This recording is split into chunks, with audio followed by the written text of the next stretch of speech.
ഇപ്പോൾ എനിക്കൊരു വേദി കിട്ടിയിട്ടാകുമ്പോൾ ഞാൻ പറയുകയാണ്, നിർബന്ധമായിട്ട് സ്കൂളുകളിൽ ഡ്രൈവിംഗ് പരിശീലനം, നീന്തൽ പരിശീലനം നിർബന്ധമായിട്ട് നടപ്പിലാക്കണം എന്നാണ് എനിക്ക് പറയാനുള്ളത്. എല്ലാവർക്കും നമസ്കാരം പ്രിയരെ.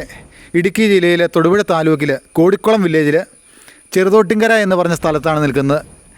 ലണ്ടൻ രാജുചേട്ടൻ എന്നറിയപ്പെടുന്ന രാജുചേട്ടൻ്റെ ഭവനത്തിൻ്റെ തൊട്ട് ഫ്രണ്ടിലാണ്. രാജുചേട്ടനും വലിയൊരു കൃഷിക്കാരനാണ്.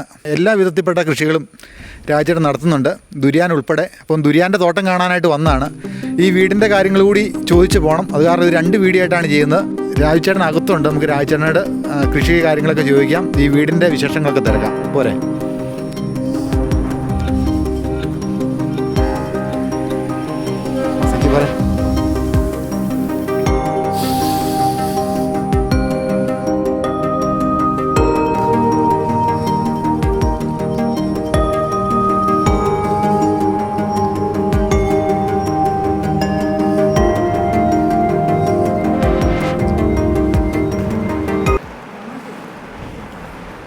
കരിങ്കല്ലിൽ പണിത വീടാണ്, ഭിത്തിയ കരിങ്കല്ലാണ്.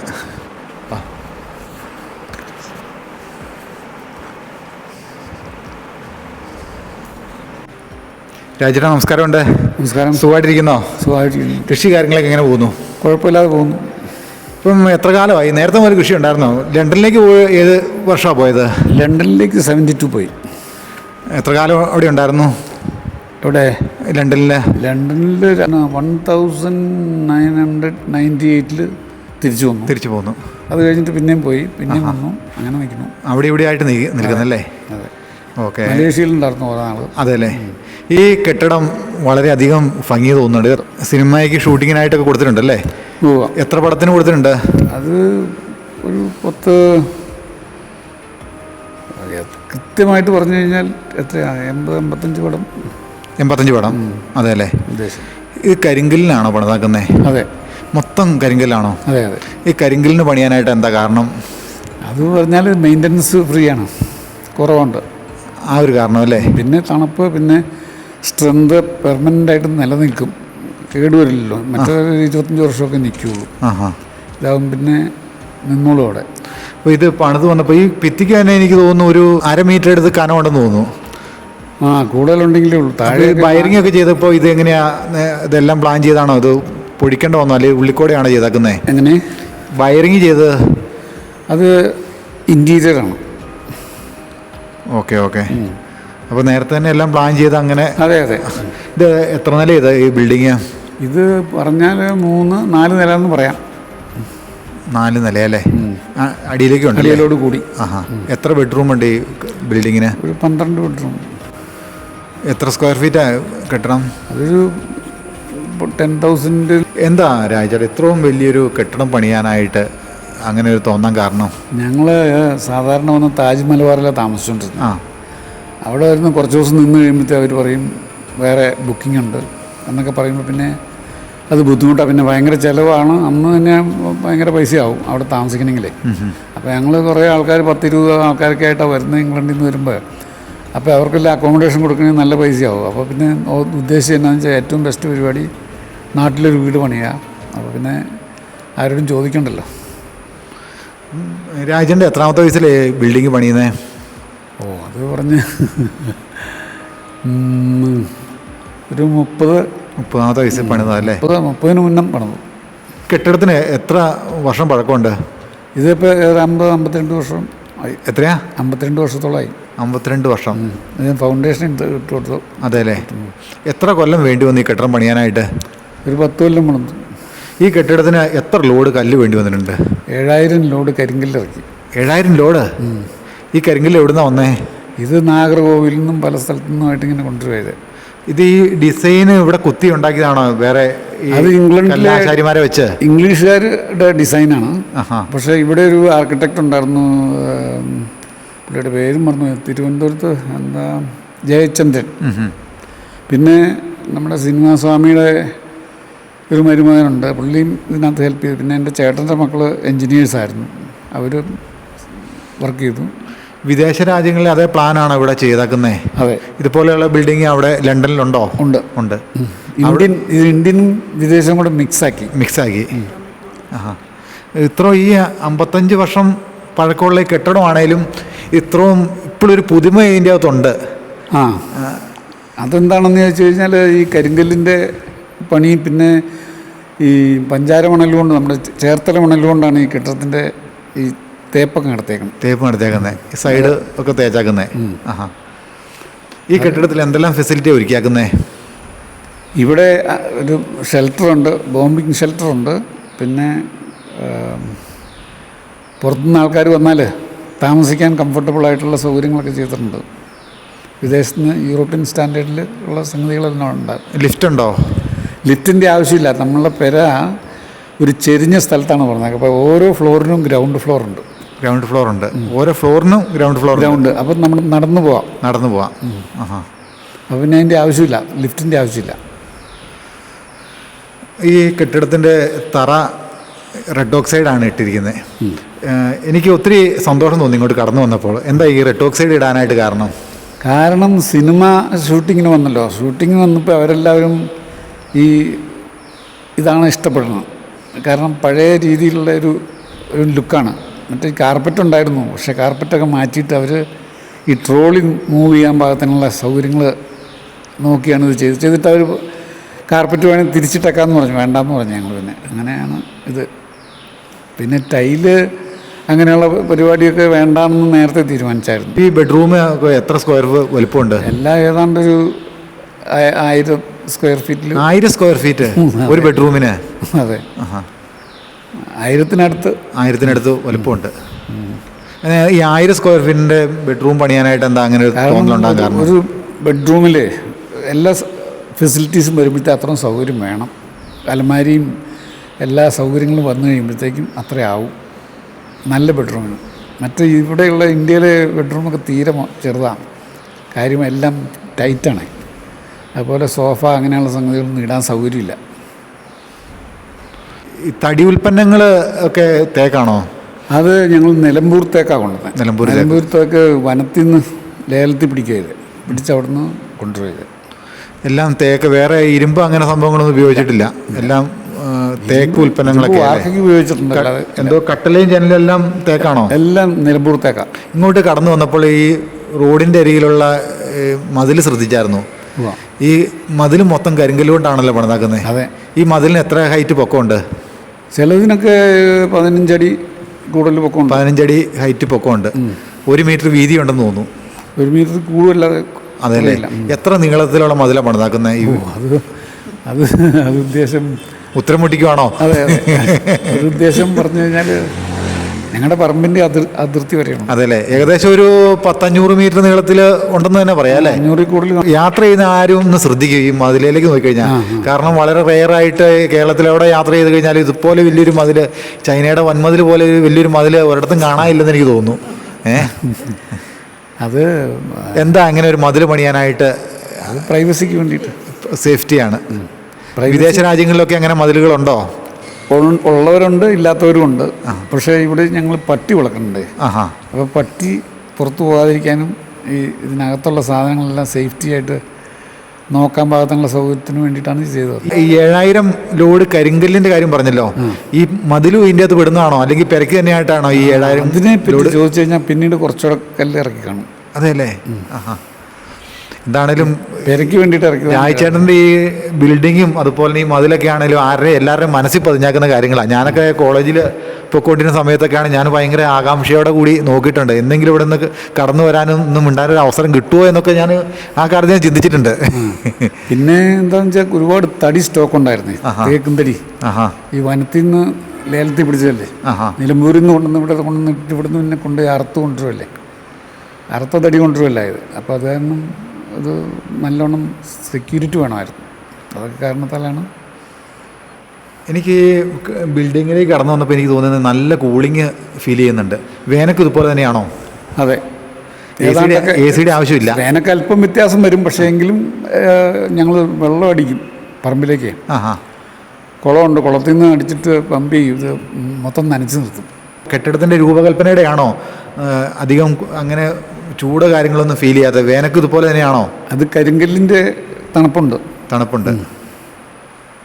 നല്ല തണുപ്പുണ്ട് കരിങ്കല്ലിൻ്റെ. ഈ കരിങ്കല്ല് ഭിത്തി പണിത് മൊത്തം പെരയുടെ ഉള്ളെല്ലാം ഭിത്തി കരിങ്കല്ല് തന്നെയാണ്. അതെ അതെ. അതായത് ഒരു ഉറുമ്പിന് പോലും ഉള്ളി കൂട് കൂട്ടാൻ പറ്റാത്ത രീതിയിൽ ഇങ്ങനെ ഇടയെല്ലാം ഭംഗിയായിട്ട് അടച്ച് ചീളുകൊണ്ടാണ് നിറച്ചിരിക്കുന്നത്. അത് കഴിഞ്ഞിട്ട് രണ്ടാമത് അതിൻ്റെ ഇടയ്ക്ക് ഉറുമ്പ് കൂട് വെക്കണ രണ്ടാമത് പോയിന്റ് ചെയ്തത് എന്നിട്ട് വാർണിഷ് അടിച്ചു. ആഹാ. അപ്പം ചെതലിൻ്റെ ഉദരവും പേടിക്കണ്ട, ഇല്ല ഉറുമ്പിൻ്റെ ഉദരവും പേടിക്കണ്ട, നല്ല കൂളിങ്. എന്നാലും ഉറുമ്പ് കയറുകയൊക്കെ ചെയ്യും, പക്ഷേ എങ്കിലും വളരെ കുറവാല്ലേ. മറ്റേ തേനീച്ച വരെ വന്ന് കൂടുമായിരുന്നു. തേനീച്ച ഒന്ന് കാരണം കല്ലുകൊണ്ട് തന്നെ ചീളടിച്ച് മുറിക്കും. ചെറുതേനീച്ച. സിമെൻറ്റ് ഉപയോഗിച്ചിട്ടില്ല ഭിത്തിക്കൊന്നും. സിമെൻറ്റ് ഉപയോഗിക്കാതെ പണിതേക്കണേ. ഇത് പോളിഷ് ചെയ്യുമോ? വല്ലപ്പോഴൊരു 10-15 കൊല്ലം കൂടുമ്പോൾ. പോളിഷല്ല, ഒരു സൈസ് എണ്ണയാണ് അടിക്കുന്നത്. ഓക്കെ. ഈ അമ്പലത്തിനൊക്കെ അടിക്കുന്ന എണ്ണയില്ലേ, ആ എണ്ണയാണ് അടിക്കുന്നത്. അതെ അല്ലേ. അപ്പം വേറെ ഇങ്ങനെയുള്ള ചിലവുകൾ കുറവാണ് അല്ലേ? അതെ. അനുബന്ധ ചിലവുകൾ, മെയിൻ്റനൻസ് കോസ്റ്റ് കുറവാണ്. അതെ. ഈ സ്വിമ്മിംഗ് പൂളുണ്ടോ കെട്ടിടത്തിന്? ഉണ്ട്. അതെന്താണെന്ന് വെച്ചാൽ ഞങ്ങൾക്ക് ഈ വാട്ടർ പ്രിസർവ് ചെയ്യണമല്ലോ, ഈ ടോപ്പിലുള്ള വെള്ളം. അപ്പോൾ അതിന് വേണ്ടിയിട്ട് ഉണ്ടാക്കിയതാണ്. അത് ഇപ്പോൾ സ്വിമ്മിംഗ് പൂളായിട്ട് ഉപയോഗിക്കുന്നു. അതിൻ്റെ തത്വം എങ്ങനെയൊന്ന് പറഞ്ഞു തരാമോ? അതിൻ്റെ തത്വം എങ്ങനെയാണെന്ന് ചോദിച്ചു കഴിഞ്ഞാൽ, ഈ ഇത്രയും വലിയ ഏരിയ ആണല്ലോ കെട്ടിടത്തിൻ്റെ, അതിൽ നിന്ന് വരുന്ന വെള്ളം മുഴുവൻ ഇതിനകത്തേക്ക് വീഴിക്കും. മിക്കവാറും ഭാഗം വെള്ളം ഇതിനകത്തേക്ക് വീഴിക്കും. എന്നിട്ടത് ശുദ്ധീകരിച്ച് പിന്നെ ഉപയോഗിക്കും. അങ്ങനെയാണ്. അതായത് ഇവിടുത്തെ വെള്ളം പുറത്തേക്ക് പോകും. അതിപ്പോൾ പുതിയ മോഡലാണല്ലോ, ഇപ്പോൾ അങ്ങനെയാണ് പറഞ്ഞത്. എല്ലാ വീടിനും കാണുന്നുണ്ട്. ഈ സ്വിമ്മിംഗ് പൂള് എത്ര സ്ക്വയർ ഫീറ്റ് വലുപ്പമുള്ളതാണ്? 65 അടി നീളം, 35 അടി വീതി. അത് അത്രയും വലിയൊരു സ്വിമ്മിംഗ് പൂള് പണിയാൻ എന്താ കാരണം? അതായത് പിള്ളേർക്ക് ഇതിനകത്ത് നീന്തിയിട്ട് വേണം ഈ കോമ്പറ്റീഷന് പോകാനായിട്ട്. അതായത് വേൾഡ് കോമ്പറ്റീഷന് പോകാനായിരുന്നു, മറ്റേ ഒളിമ്പിക്സിനൊക്കെ പോകാൻ വേണ്ടിയിട്ടുള്ള തയ്യാറെടുപ്പെടുത്തും. അവരെല്ലാവരും നീന്തൽ താരങ്ങളാണെന്ന് തന്നെ പറയാം. എല്ലാവരും നീന്തും. കാരണം സ്വന്തമായിട്ട് സ്വിമ്മിംഗ് പൂൾ ഉണ്ടെങ്കിൽ ഉറപ്പായിട്ട് നീന്തൽ പഠിക്കും. അതെ അതെ അതെ. അതായത് കുട്ടികൾ, നമ്മൾ ഇപ്പം പൊതുവെ പറഞ്ഞു കഴിഞ്ഞാൽ ഇന്ത്യ ഒരു ഐലൻഡ് പോലെയാണല്ലോ. അപ്പോൾ ആ ചുറ്റും വെള്ളത്താൽ മൂടപ്പെട്ടൊരു സ്ഥലമായ സ്ഥിതിക്ക് എപ്പോൾ വേണമെങ്കിലും പ്രളയം ഉണ്ടാകാം, സുനാമി ഉണ്ടാകാം. അങ്ങനെയൊക്കെ ഉള്ള കാലത്ത് പിള്ളേർ ഇത് പഠിച്ചിരിക്കണം എന്നുള്ളത് അനിവാര്യമാണ്. നല്ലൊരു കൺസെപ്റ്റാണ് പറഞ്ഞത്. അതെല്ലാം സ്കൂൾ തൊട്ട് എല്ലാ സ്കൂളിലെ പിള്ളേരെയും പഠിപ്പിച്ചിരിക്കണം. പിന്നെ ഇവരുടെ സേഫ്റ്റിയും അതാണല്ലോ. തീർച്ചയായിട്ടും സ്കൂൾ തലങ്ങളിൽ പിള്ളേർക്ക് നീന്തൽ പരിശീലനം കൊടുക്കേണ്ട അത്യാവശ്യമാണ്. പാഠ്യേതര വിഷയമായിട്ട് തന്നെ രാജചേട്ടൻ പറഞ്ഞ പോലെ തന്നെ നീന്തൽ പരിശീലനവും ഡ്രൈവിങ്ങും അത്യാവശ്യമാണ്.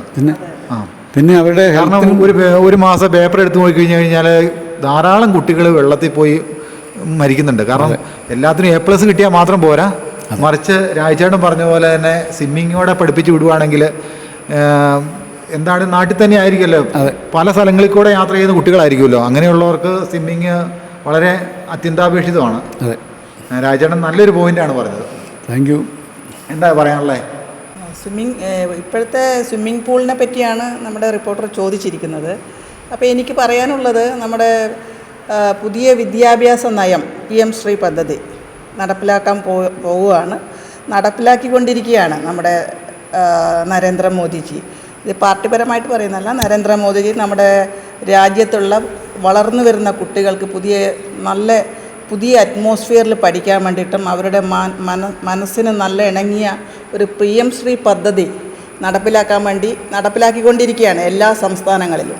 പക്ഷേ കേരളത്തിൽ മാത്രം അത് നടപ്പിലാക്കാൻ വേണ്ടി കുറച്ച് ഒരു പിന്നോക്കം വരുവാണ് ഓരോ പുതിയ മന്ത്രിസഭകൾ വരുമ്പോൾ. പക്ഷേ എനിക്ക് പറയാനുള്ളത്, നമ്മുടെ വീട്ടിൽ സ്വിമ്മിംഗ് പൂൾ ഏകദേശം ഒരു 10-30 വർഷമായിട്ടുള്ളതുകൊണ്ട് ഇവിടുത്തെ കുട്ടികളൊക്കെ നീന്തൽ പരിശീലനത്തിൽ വൈദഗ്ധ്യം നേടുകയും അവർ നാഷണൽ ലെവലിലും ഇൻ്റർനാഷണൽ ലെവലിലും അവർ ഒരുപാട് പുരസ്കാരങ്ങൾ നേടിയിട്ടുണ്ട്. പക്ഷേ നമ്മുടെ നാട്ടിൽ എനിക്ക് പറയാനുള്ളത്, ഈ വിദ്യാഭ്യാസപരമായിട്ട് ഓരോ സിലബസിലും ചെറിയ 5 വയസ്സ് തൊട്ട് നീന്തൽ പരിശീലനം പഠിപ്പിക്കണമെന്നാണ് എനിക്ക് പറയാനുള്ളത്. നമ്മുടെ സിലബസ് ഓരോ 5 വർഷം കൂടുമ്പോഴും അത് മാറ്റുമ്പോൾ ആ സിലബസിൽ നമ്മൾക്ക് നീന്തൽ പരിശീലനം ഒരു പാഠ്യേതര വിഷയമായി നടപ്പിലാക്കണം എന്ന് ഞാൻ അഭ്യർത്ഥിക്കുന്നു. അതുകൂടാതെ ഇപ്പോൾ ഓരോ ദിവസവും പത്രങ്ങളും ദൃശ്യമാധ്യമങ്ങളിലും ഞാൻ കാണുന്നത് എല്ലാം 25 വയസ്സിന് താഴെയുള്ള കുട്ടികൾ വെള്ളത്തിൽ മുങ്ങി മരിക്കുന്നു. അതൊക്കെ എന്താണെന്ന് വെച്ചാൽ നമ്മൾക്ക് നീന്തൽ പരിശീലനം ചെറുപ്പകാലം തൊട്ടേ, പഴയ കാലത്താണെങ്കിൽ കുളങ്ങളുണ്ടായിരുന്നു, തോടുകളുണ്ടായിരുന്നു, നമ്മുടെ കാർന്നോന്മാർ പോയി നീന്തിപ്പിക്കും, നമ്മുടെ അമ്മമാരും അച്ഛന്മാരും. പക്ഷേ ഇപ്പോഴത്തെ കാലത്ത് കുട്ടികളെല്ലാം ഒരു ചെറിയ മോളിക്കുലർ എന്താ പറയുക, ന്യൂക്ലിയർ ലൈഫ്, ആ ലൈഫിലായതുകൊണ്ട് കുട്ടികൾക്ക് നീന്താനുള്ള സൗകര്യമില്ല. ചുമ്മാ ജങ്ക് ഫുഡ് കഴിച്ച് നീന്തൽ പരിശീലനമൊന്നും ഇല്ലാതെ ഇങ്ങനെയുള്ള ഡിസാസ്റ്റർസ് വരുമ്പോൾ അവർക്ക് അതിൽ നിന്ന് രക്ഷപ്പെടാൻ പറ്റുന്നില്ല. പിന്നെ രണ്ടാമത്, ഇപ്പോൾ ഇന്ത്യ വളരെയധികം ഡെവലപ്പിംഗ് ചെയ്തുകൊണ്ടിരിക്കുകയാണ്. അങ്ങനെയുള്ള സമയത്ത് നമ്മൾ യാത്രകളെല്ലാം ഫ്ലൈറ്റുകളിലായി, പല ദുരന്തങ്ങളും വന്നുകൊണ്ടിരിക്കുമ്പോൾ ആ സമയത്ത് ഓടി രക്ഷപ്പെടാനോ നീന്തൽ പരിശീലനത്തിനൊന്നും അറിയില്ല. അതിൽ നിന്നും രക്ഷപ്പെടാൻ വേണ്ടി ഞാൻ പറഞ്ഞത് നമ്മുടെ സ്കൂൾ സിലബസുകളിൽ നീന്തൽ പരിശീലനം നിർബന്ധമായിട്ട് നടപ്പിലാക്കണമെന്നാണ് ഞാൻ പറയുന്നത്, സർക്കാരിനോട് പറയുന്നത്. രണ്ടാമത് ഡ്രൈവിംഗ് പരിശീലനം. എനിക്ക് തോന്നുന്നു ICSE സിലബസിലൊക്കെ ആ ഒരു സിലബസ് ഉണ്ടെന്നാണ് പറഞ്ഞത്. ഡ്രൈവിംഗ് പരിശീലനം 5 വയസ്സ് തൊട്ടേ തുടങ്ങണം. കാരണം എന്ന് വെച്ചാൽ നമ്മുടെ വീടുകളിൽ പഴയ കാലത്ത് എനിക്ക് ഓർമ്മയുണ്ട്, ഞങ്ങളുടെ വീടുകളിലൊക്കെ ഒരുപാട് വാഹനങ്ങളുണ്ട്. ചെറുപ്പം തൊട്ടേ ബൈസിക്കിൾ ഓടിക്കാൻ തുടങ്ങും. അല്ലെങ്കിൽ 3 ഉരുളുള്ള ഒരു ടോയ് ഉണ്ടായിരുന്നു നമ്മൾ ചെറുപ്പത്തിൽ. അതിൻ്റെ മേലെ നമ്മളെ കയറ്റി, അതെന്തിനാ വെച്ചാൽ നമ്മുടെ ബാലൻസ് റെഗുലേറ്റ് ചെയ്യാൻ വേണ്ടി. അങ്ങനെ അതിൽ കയറി പഠിച്ച് പിന്നെ ബൈസിക്കിളിൽ കയറി, അങ്ങനെയാണ് ഡ്രൈവിംഗ് പരിശീലനം. ഇപ്പോഴത്തെ കുട്ടികൾക്ക് അങ്ങനെയുള്ള ആക്ടിവിറ്റീസ് ഒന്നും ഇല്ല. കാരണം എല്ലാവരും ഒരു അച്ഛൻ അമ്മ ജനസംഖ്യാ അടിസ്ഥാനത്തിൽ വളരെയധികം കുറവാണ്. അപ്പോൾ അങ്ങനെയുള്ള സമയത്തും ഡ്രൈവിംഗ് പരിശീലനം നമ്മുടെ സ്കൂൾ സിലബസുകളിൽ നിർബന്ധമായിട്ട് നടപ്പിലാക്കണമെന്ന് ഞാൻ സർക്കാരിനോട് അഭ്യർത്ഥിക്കുന്നു. രണ്ടാമത് നീന്തൽ പരിശീലനം അഭ്യർത്ഥിക്കുന്നു. ഇങ്ങനെയൊക്കെ വന്നു കഴിഞ്ഞാൽ മാത്രമേ നമ്മുടെ വരും തലമുറകളിലുള്ള കുട്ടികൾക്ക് ഇങ്ങനെ ഒരു ഡിസാസ്റ്റർസ്, എക്സാമ്പിൾ സുനാമി ഏത് സമയത്തും വരാം. കാരണം നമ്മുടെ ഭൂമി എന്ന് പറയുന്നത് 1/3 കരയും ബാക്കി വെള്ളവുമാണ്. എപ്പോൾ വേണമെങ്കിലും കടലിൽ നിന്ന് സുനാമി വരാം. ഇതിനിടെ ഫിലിപ്പീൻസിൽ സുനാമി വന്നു, എത്രയോ പേര് മരിച്ചുപോയി. അപ്പം നമ്മുടെ ഭാരതം മാത്രമല്ല ലോകത്തിലുള്ള എല്ലാ മനുഷ്യർക്കും നീന്തൽ പരിശീലനം നിർബന്ധമായും നടപ്പിലാക്കണം. അതാ എൻ്റെ ഒരു അഭ്യർത്ഥനയാണ്. എങ്കിൽ മാത്രമേ നമ്മുടെ ഇനിയുള്ള കാലത്തുള്ള നമ്മുടെ പുതിയ തലമുറകൾ, യുവജനങ്ങൾ രക്ഷപ്പെടുകയുള്ളൂ. അത്രയും മാത്രമാണ് എനിക്ക് പറയാനുള്ളത്. പിന്നെ വീടിനെ പറ്റിയൊക്കെ പറഞ്ഞ കാര്യത്തോട് ഞങ്ങൾ 100% യോജിക്കുന്നു. ഈ അപകടങ്ങളൊക്കെ ഉണ്ടാകുമ്പോൾ എല്ലാ വാർത്താ മാധ്യമ ചാനലുകളും അതുപോലെ തന്നെ വലിയ വാർത്തയായിട്ട് വലിയ തമ്പനീനെ കൊടുത്തിട്ട് ഈ വാർത്തകളെ ചിലപ്പോൾ ദിനംപ്രതി ഇങ്ങനെ കൊടുത്തുകൊണ്ടിരിക്കും. അർജുൻ്റെ മരണമായിട്ട് ബന്ധപ്പെട്ട് നമ്മുടെ കേരളത്തിലുള്ള ആൾക്കാരെല്ലാം വളരെയധികം വിഷമത്തിലാണ്. നീന്തി രക്ഷപ്പെട്ടോന്ന് വരുടെ ആ ഒരു കാലഘട്ടത്തിൽ കഴിഞ്ഞ നാളുകളിൽ നമ്മൾ ചിന്തിച്ചിരുന്നു. പക്ഷേ അവസാനമാണ് 10 ദിവസം കഴിഞ്ഞപ്പോഴാണ് മരിച്ചു എന്നറിഞ്ഞത്. പക്ഷെ അത്ര നാൾ ആ വാർത്ത ഇങ്ങനെ ഹൈലൈറ്റ് ചെയ്ത് അകത്ത് പോയെങ്കിലും ഈ ഒരു നീന്തൽ പഠിക്കേണ്ട അനിവാര്യമാണെന്നുള്ള കാര്യങ്ങൾ ഒരിക്കലും അവർ സ്ഥാപിച്ചില്ല. വാർത്താ മാധ്യമങ്ങൾക്കൂടെ പറഞ്ഞില്ല. കാരണം ഇങ്ങനെയുള്ള കാര്യങ്ങൾ വാർത്താ മാധ്യമങ്ങൾക്ക് കൂടുതൽ വാർത്ത മതി. വാർത്ത ഉണ്ടെങ്കിലാണ് എന്നും അത് ഹൈലൈറ്റ് ചെയ്ത് കൊണ്ടുപോകാൻ പറ്റുള്ളൂ. പക്ഷേ ഈ പറഞ്ഞ കാര്യങ്ങൾ എന്താണെങ്കിലും അനിവാര്യമാണ്, എന്താണ് നല്ലൊരു കാര്യങ്ങളാണ്. ഈ ഗവൺമെൻറ്റിനോടാണ് സൂചിപ്പിച്ചത്. വരുന്ന ആളുകളിൽ ഈ ഒരു കാര്യം എന്താണ് പ്രാവർത്തികമാക്കുന്ന എനിക്ക് പറയാനുള്ള ഒരു ഉദാഹരണമായിട്ട് ഞാൻ പറയുകയാണ്. ഇപ്പോൾ നമ്മൾ ഒരു നിയമം അമെൻമെൻറ്റ് ചെയ്യുമ്പോൾ, എക്സാമ്പിൾ ഒരു പെട്രോൾ പമ്പിൽ, അപ്പോൾ സെൻട്രൽ ഗവൺമെൻറ്റിൻ്റെ ഒരു നിയമം വന്നു, ശൗചാലയം നിർബന്ധമാക്കണം. ഇപ്പോൾ നമ്മളൊരു നിയമം അമെൻമെൻറ്റ് ചെയ്യാൻ വേണ്ടി സെൻട്രൽ ഗവൺമെൻറ് അല്ലെങ്കിൽ സുപ്രീം കോടതി നമ്മൾ ഓർഡർ ചെയ്യുമ്പോൾ ആ നിയമം അമെൻമെൻറ്റ് ചെയ്യാൻ വേണ്ടി ഓരോ സംസ്ഥാനങ്ങളും അതിൻ്റേതായ ഓരോ രീതിയിലേക്ക് കൊണ്ടുവരുന്നുണ്ട്. പക്ഷേ എനിക്ക് പറയാനുള്ളത്, നിർബന്ധമായിട്ടും ആ നിയമം അമെൻമെൻറ്റ് ചെയ്യണമെങ്കിൽ ഒരു എക്സാമ്പിൾ ഞാൻ പറയാം, പെട്രോൾ പമ്പിൽ ശൗചാലയം വേണം എന്നൊരു ഉടമ്പടി വന്നു. ആ വന്നു കഴിയുമ്പോൾ ആൾക്കാർക്കൊക്കെ ഒരു അത്ഭുതമായിരുന്നു. കാരണം അവർ പഴയ കാലം തൊട്ടേ സ്ഥലപരിധി ഉള്ളതുകൊണ്ട് അത് കിട്ടുന്ന സ്ഥലത്തൊക്കെ മലിനീകരണം ചെയ്യുമായിരുന്നു. അപ്പോൾ എനിക്ക് തോന്നുന്നു നമ്മൾ ഒരു ലോ അമെൻമെൻറ്റ് ചെയ്യുമ്പോൾ, അല്ലെങ്കിൽ നമ്മുടെ ഏത് ഭരണം ആരാണോ ഭരിക്കുന്നത് അവരൊരു നിയമം കൊണ്ടുവരുമ്പോൾ ആ നിയമം പ്രാവർത്തികമാക്കണമെങ്കിൽ ഒരു പോയിൻ്റ് ഇടണം. എക്സാമ്പിൾ ഞാൻ പറയുന്നത്, ഇപ്പോൾ പെട്രോൾ പമ്പിൽ ശൗചാലയം നിർബന്ധമാക്കി എന്ന് വെച്ചാൽ അല്ലെങ്കിൽ ആ ലൈസൻസ് കൊടുക്കില്ല. അപ്പോൾ ആ ലൈസൻസ് കിട്ടണമെങ്കിൽ ശൗചാലയം എന്ന ഒരു പോയിൻ്റ് നടത്തിയേ പറ്റുള്ളൂ. അപ്പോൾ എന്ത് പറ്റി? ശൗചാലയം അവിടെ നിർമ്മിച്ചു. അപ്പോൾ നമ്മളിപ്പോൾ എവിടെയെങ്കിലും യാത്ര ചെയ്യുമ്പോൾ ഒന്ന് നമുക്ക് വാഷ്റൂമിൽ പോകണമെന്ന് വെച്ചാൽ എല്ലാ പെട്രോൾ പമ്പുകളിലും ശൗചാലയം ഉണ്ടായി. അപ്പോൾ നമ്മുടെ രാജ്യം ക്ലീനുമായി.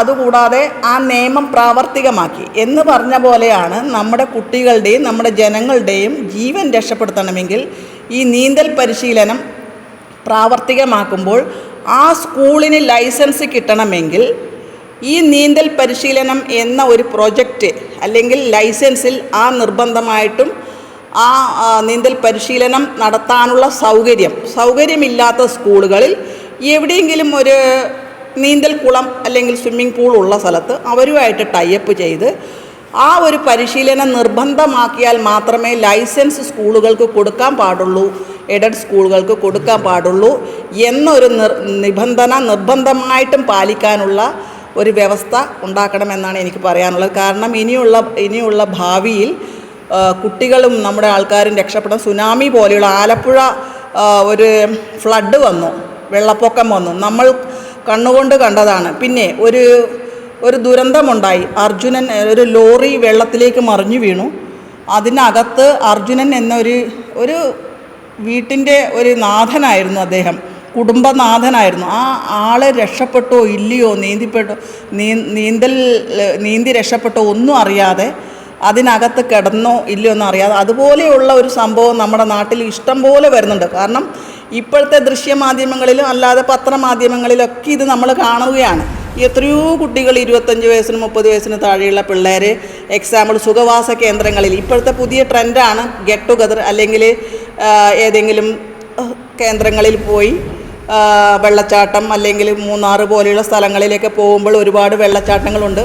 അപ്പോൾ അവർ ആ വെള്ളച്ചാട്ടത്തിൽ കളിക്കുമ്പോൾ അല്ലെങ്കിൽ വല്ല അപകടം പറ്റിക്കഴിയുമ്പോൾ നമ്മുടെ സ്കൂളിൽ തലത്തിൽ തന്നെ നീന്തൽ പഠിച്ചിരുന്നെങ്കിൽ ആ പിള്ളേരൊക്കെ രക്ഷപ്പെടുമായിരുന്നു. അവർ നമ്മുടെ ഭാവിയിൽ ഉയർന്ന തലങ്ങളിൽ രക്ഷപ്പെടേണ്ട ഒരു കുട്ടികളായിരുന്നു. അപ്പോൾ അതൊക്കെ ഓർക്കുമ്പോൾ വളരെയധികം സങ്കടമാണ് നമുക്ക് തോന്നുന്നത്. പക്ഷേ നമുക്ക് പ്രതികരിക്കാനൊന്നും അതിനുള്ള വേദി ഇല്ലായിരുന്നു. ഇപ്പോൾ എനിക്കൊരു വേദി കിട്ടിയിട്ടാകുമ്പോൾ ഞാൻ പറയുകയാണ്, നിർബന്ധമായിട്ട് സ്കൂളുകളിൽ ഡ്രൈവിംഗ് പരിശീലനം, നീന്തൽ പരിശീലനം നിർബന്ധമായിട്ട് നടപ്പിലാക്കണം എന്നാണ് എനിക്ക് പറയാനുള്ളത്. പിന്നെ വളരെ പ്രധാനപ്പെട്ട ഒരു സബ്ജക്റ്റാണ് പറഞ്ഞത്. മാക്സിമം ഈ വീഡിയോ എല്ലാവരിലേക്ക് ഷെയർ ചെയ്യുക.